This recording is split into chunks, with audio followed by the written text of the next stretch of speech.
Alors, je vous propose maintenant de partir à l'intérieur du Magic Mirror où on va faire la connaissance et la rencontre avec une association qui se nomme La Clé de 8. Ils viennent de lancer une web série, ça se nomme On se range et ça raconte l'histoire des maîtres d'école, maîtres d'une école primaire. Cette école s'appelle l'école Léo Lagrange. Découvrez la rencontre.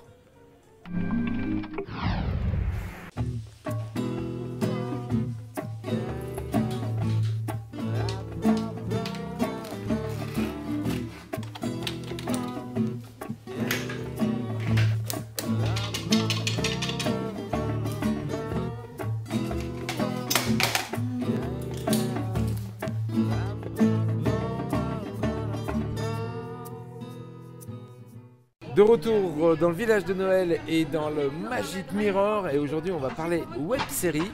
J'ai le plaisir d'accueillir ici à l'intérieur de ce Magic Mirror, de l'autre côté du comptoir. Vous allez m'expliquer ce que vous faites derrière, hein. Parce que votre rôle c'est pas d'être derrière, ou alors vous êtes en train de préparer une nouvelle série et vous êtes en train de faire un peu de repérage. Ça, voilà. Bonjour à tous et à toutes. Bonjour. Je suis ravi de vous recevoir dans notre émission pour faire connaissance avec vous et vous faire connaître au public.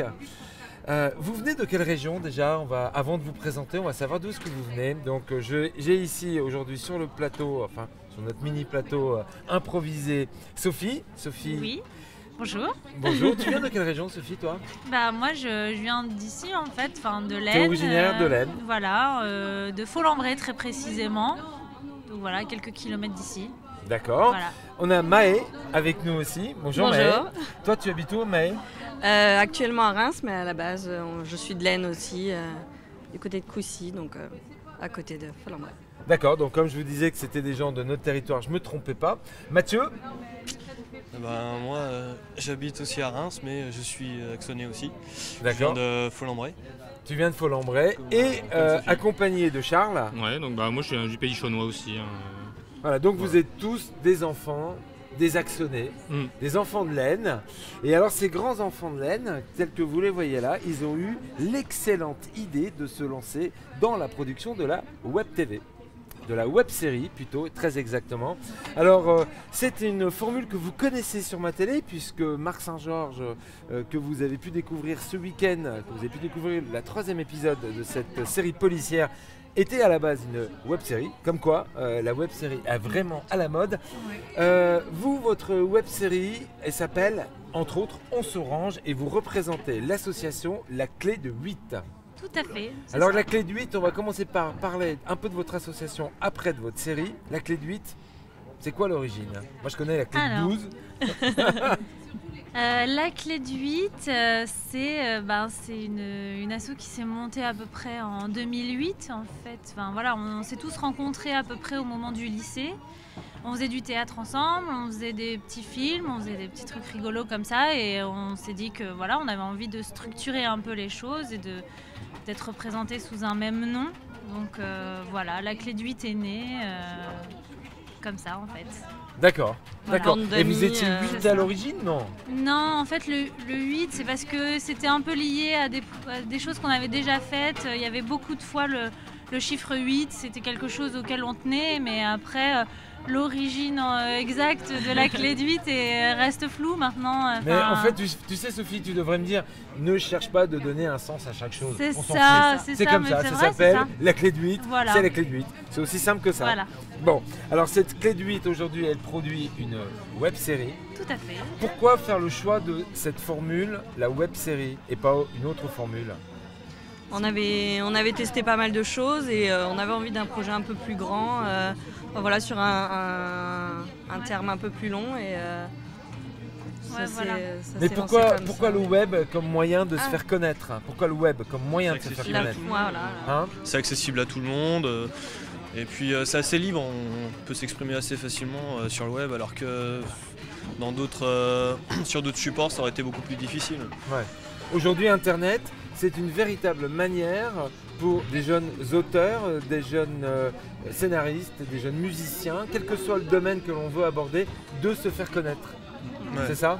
Je pense que c'est générationnel, on fait partie de la génération Internet aussi, donc c'est vrai que pour nous c'était peut-être un petit peu plus facile de se rapprocher de ces moyens de communication qu'autre chose, quoi. Ouais. Je pense que c'est vraiment ça, ça fait partie de notre génération, quoi. En fait, aujourd'hui, la consommation traditionnelle de la télévision, chez vous, elle se fait plus en mode nomade, en mode sélectif. Vous choisissez vos programmes et les lieux dans lesquels vous voulez les regarder et les contextes dans lesquels on veut les regarder. Hein. Et puis je pense qu'il y a aussi moins de contraintes de temps et d'argent en fait. Enfin, nous on a totalement autoproduit la série et on n'avait pas forcément le temps et les moyens de chercher d'autres moyens de diffusion. Donc c'était un moyen d'aller rapidement et de faire les choses simplement, mais aussi qu'elles soient accessibles. Donc voilà.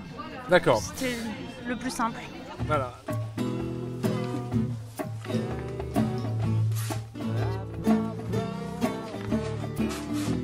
Alors le format court est parfaitement adapté au support, aux méthodes pour regarder ce support, les smartphones, les tablettes. Oui, on a 5 minutes, on est dans un transport et on regarde. Mais on reste un peu sur notre faim, hein. On a vraiment envie d'avoir plus d'épisodes et plus de séries. Alors on va en parler de cette série parce que voilà, on a un peu présenté la clé de 8. Les gens ils se disent, mais de quelle série est-ce qu'il est en train de nous parler, Bertrand? Eh bien on parle de On s'orange. On s'orange, on va un peu expliquer le pitch un peu de la série. Vous nous l'expliquez un petit peu? D'où est venue l'idée de On s'orange, le lieu, le contexte, les personnages? L'idée, en fait, c'est sur l'éducation nationale et enfin voilà, on y est tous passés, je crois aussi. Donc c'est un sujet qui nous touchait. Et, voilà, on avait quelques idées de scénarios et ça s'est fait un peu comme ça. En soirée, on s'est lancé des idées de scénarios. On a écrit des choses sur et puis des anecdotes aussi un peu cocasses, justement des maîtres, des professeurs. Qu'est-ce qui se passe en fait dans la salle des profs, parce que c'est vraiment tout ce qui se passe en interne, c'est pas dans une classe, c'est que entre les maîtres et voilà, il y avait des anecdotes et rigolotes et on s'est dit mais ce serait très drôle de les mettre en scène et voilà vu que... Donc en fait on décrit le quotidien d'une salle des maîtres dans un... Donc on n'est même plus dans un collège, hein, puisqu'on est dans une école élémentaire, une école primaire. Et je vais vous conter un petit peu le début de l'épisode numéro 1 que j'ai relevé sur votre site, mais que je suis allé regarder. Ouais. Donc c'est Bienvenue à l'école. Alors comme ça vous allez être implanté dans le décor tout de suite. Donc on nous dit, moi c'est Bérangère, donc on accueille... une autre actrice. Une autre... voilà, qui on accueille... Alors, attendez, vous allez voir parce que... attendez, j'ai préparé sur mes petites fiches. Alors, Audrey, c'est Compas. Son nom de famille, c'est Compas. Mais alors, dans la série, vous allez avoir Compas, Callot, rapporteur, Gousset, papier, couleur, craie. Toute une histoire. Rien que les noms, déjà, ça vous donne envie de découvrir ces personnages. Et on accueille donc Compas et on lui dit, voilà, moi c'est Bérangère, je suis la secrétaire de direction. Je vais vous conduire à la salle des maîtres, on monte les escaliers et on arrive dans la salle des maîtres. Et puis surtout, n'ayez aucune inquiétude, vous allez voir, l'équipe est vraiment sympa, à part. Bien sûr. Et là, c'est parti. Et on commence à dévoiler un petit peu le personnage, les traits de caractère de chaque personne. Et ces traits de caractère, vous les accentuez, vous les mettez vraiment en avant par votre jeu d'abord. On l'espère. Qui est remarquable. Par le montage, qui est super bien fait. Je crois que c'est toi qui monte, merci. Oui, par le son, par la musique. Et là, aujourd'hui, on a aussi les acteurs de la partie son et lumière qui sont ici. Alors, ça me donne plein de questions. Question numéro 1, sans parler du scénario, il faut que l'emballage et le contenant soient techniquement parfaitement au point pour que le spectateur accroche, non ? Quel est votre positionnement là-dessus, votre point de vue? Je pense un son de mauvaise qualité, est-ce que le spectateur reste sur Internet? C'est sûr que le son, c'est sûr que le son, ça c'est vraiment, c'est un métier à part entière. Donc on a beau travailler dans l'image, le son, c'est quelque chose qui peut totalement nous échapper. Et là, oui, je trouve que c'est vraiment quelque chose qui peut détruire un projet. Après, j'ai tendance quand même à penser qu'une bonne idée est toujours plus forte, même si elle est derrière une image moins qualitative, plutôt qu'une une très belle image qui raconte rien, c'est un peu dommage aussi.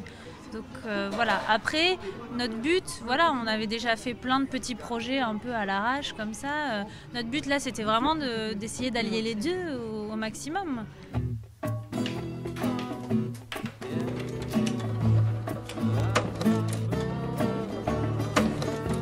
la technique est importante et donc Mathieu vous a rejoint. Mathieu, tu fais partie d'une association qui s'appelle, rappelle-le-moi, tu vas m'aider. Humanisson. Voilà, je ne retrouve plus dans mes fiches, tu vois. Et en plus, c'est marqué devant mes yeux. Et Mathieu Salengro, c'est ça? Ouais. Et donc, toi, tu as rejoint le groupe, ouais. Le groupe, et aujourd'hui, vous êtes presque même en train de fusionner ensemble. Ah oui, c'est en très très très bonne voie, oui. Ouais. Pourquoi quelle est la valeur ajoutée que tu amènes? En fait, à la base, mon asso, c'était une association d'événementiel. On faisait un peu de tout, des concerts ou des soirées d'ensemble, par exemple. Et puis, Mais Humani, c'est plutôt humanitaire, non? oui, alors ce qui se passait, c'est qu'en fait, une partie des fonds que nous, on arrivait à avoir, on le reversait systématiquement à des associations, la lutte contre le cancer, Action contre la faim. On fait ça systématiquement tous les ans. Et puis, nous, ce qu'on devait apporter finalement, c'est un support technique, parce que on n'est pas très nombreux dans notre association. Et on avait, pour certains membres, on avait des qualifications dans le domaine du visuel, donc on avait envie d'aider ce genre de projet. D'accord, ok. Et ensemble, on est plus fort pour participer sur ces projets. Tu étais là depuis le premier jour de ce projet? Oui. Ouais. Ah oui, puis si je peux me permettre, je pense qu'on ne l'aurait pas fait s'il n'y avait pas eu Humanisson non plus, parce que effectivement, nous on apportait à la base l'écriture et puis le cadre, mais on a eu artistique aussi, voilà. Alors que Mathieu, lui, c'est vraiment purement technique. C'est quelqu'un qui gère bien son matériel et il sait ce qu'il fait déjà. Ouais, qui connaît sa partie et voilà. c'est important. Ouais. Qui a le matériel nécessaire. Qui sait le gérer. S'il n'avait pas été là, on n'aurait pas eu cette qualité que ce soit. Ouais. Et ça, c'est important, Marc, parce que d'un point de vue, toi, tu t'occupes de la partie trésorerie de l'association, oui. Mais pas que, puisque tu joues aussi, hein, on t'a vu à la fin du premier épisode.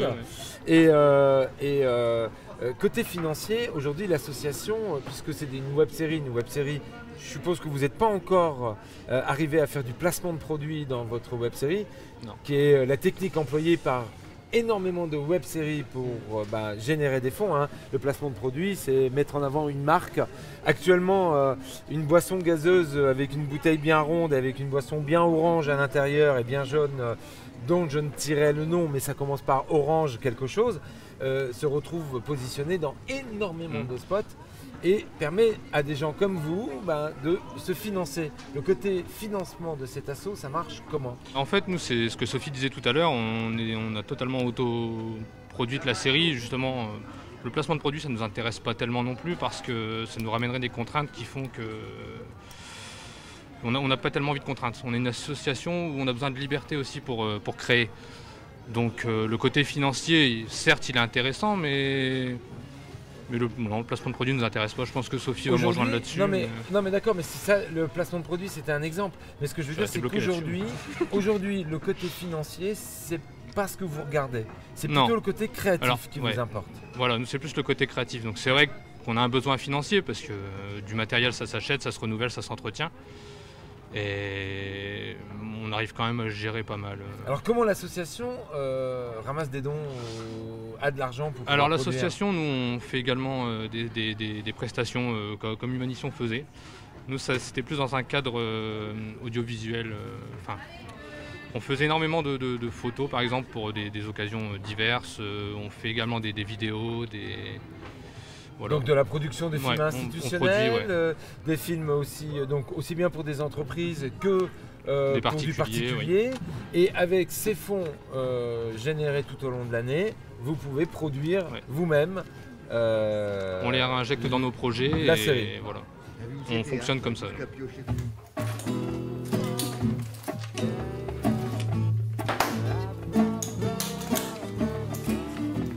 Alors vous avez un projet.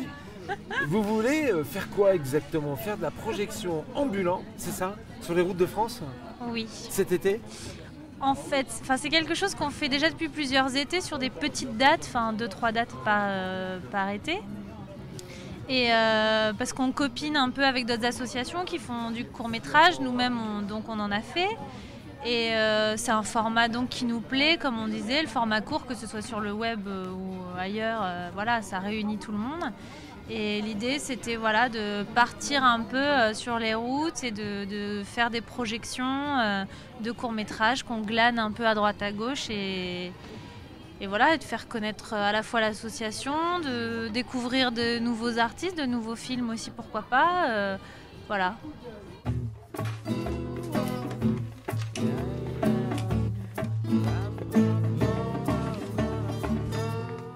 Alors quels sont les retours que vous avez de votre public, puisque justement l'internet c'est une possibilité d'être en contact direct avec son public. Quel retour vous avez? Plutôt positif, enfin voilà, des amis en jouer, enfin ils s'attendaient pas forcément tous à ce qu'on fasse un projet pareil, assez étonnés de l'ampleur du projet. Non, plutôt positif. En fait, on a aussi beaucoup de nouveaux adhérents à l'association, enfin d'acteurs qui jouent dans la série, qui sont du coup maintenant dans l'association, qui ont apporté énormément de choses, à la fois leur participation, leur talent, mais aussi du coup leur contact, qui regardent et qui relaient énormément ce qu'on fait. Voilà, je pense que ça passe par ça passe par les acteurs et puis par les gens qui seraient touchés aussi par le sujet, voilà, qui touche voilà, des gens en particulier. L'éducation nationale, ça touche pas tout le monde. Mais vous n'êtes pas du tout issus du monde de l'éducation nationale. Nous, là, les quatre, non. Non. Voilà, mais on a suffisamment de contacts autour de nous pour être inspirés, en fait. Et voilà. C'est vrai que les Parce que gens... c'est inspiré de faits réels. Ouais. Et les gens qu'on connaît qui sont dans le métier nous disent qu'il y a une vérité, voilà, ils se reconnaissent. Et d'ailleurs, on va les découvrir sur ma télé à partir du mois de janvier. Vous êtes d'accord avec nous? Donc, chaque vendredi, dans l'émission que vous connaissez, qui sont vos productions sont à l'antenne, et après les geeks, après les Z-Pictures, on aura la clé de 8 qui nous fera le plaisir de partager sa saison 1, 2 et 3 d'ici la fin de l'année avec nous, pour que vous viviez un petit peu leurs aventures. N'hésitez pas aussi à vous rendre sur votre compte Facebook pour aller commenter, comme dit l'autre sur Boobook. Et sur votre compte Boobook, c'est quoi? C'est la clé de 8. On a une page, la clé de 8. La clé de 8, alors il faut expliquer parce que 8 c'est le chiffre 8 UIT. Hein. Voilà. C'est le ça. Chiffre 8 c'est le chiffre 8 qui remplace le H du Alors la magie du montage et du cinéma, tu connais? Regarde, tac, c'est marqué là maintenant, tout de suite en bas de l'image. Vous avez l'adresse Facebook, vous avez le Twitter. Vous avez un Twitter aussi? On a un Twitter, oui. Et l'adresse du site internet, juste là. Et on a un Google+. C'est ça la magie. Aussi. On a une monteuse, c'est une magicienne. On fait tac et hop, ça apparaît. C'est dingue, hein? C'est la réalité. Bon, en tout cas, vraiment merci d'être venu partager votre bonne humeur, votre joie de vivre avec nous. Merci à vous de nous avoir invités et d'être à ce point enthousiaste. Ah mais quand les projets sont bons et qui valent le mérite d'être mis en avant, et nous on est là sur notre territoire pour justement leur donner de la visibilité. Un grand merci d'avoir fait le déplacement pour vous tous de Folembray, entre autres, pour être venus. Je vous souhaite de passer de très bonnes fêtes de fin d'année. Merci. Et travaillez bien parce que vous allez avoir du boulot là. Il y a la saison 1 a terminé, c'est ça? Elle est terminée. Elle est terminée à mettre en ligne alors dans 15 jours. Voilà. Le 9e. C'est ça. Voilà, c'est ça. Avec la petite surprise. Voilà. Avec une petite surprise. Bon. Chaque fin de saison a une jolie petite surprise. Une petite surprise. Bon, on attend de découvrir ça. Et puis, je vous souhaite de passer de très bonnes fêtes de fin d'année. Et puis, je vous dis à très bientôt sur les antennes de ma télé. Merci. Merci.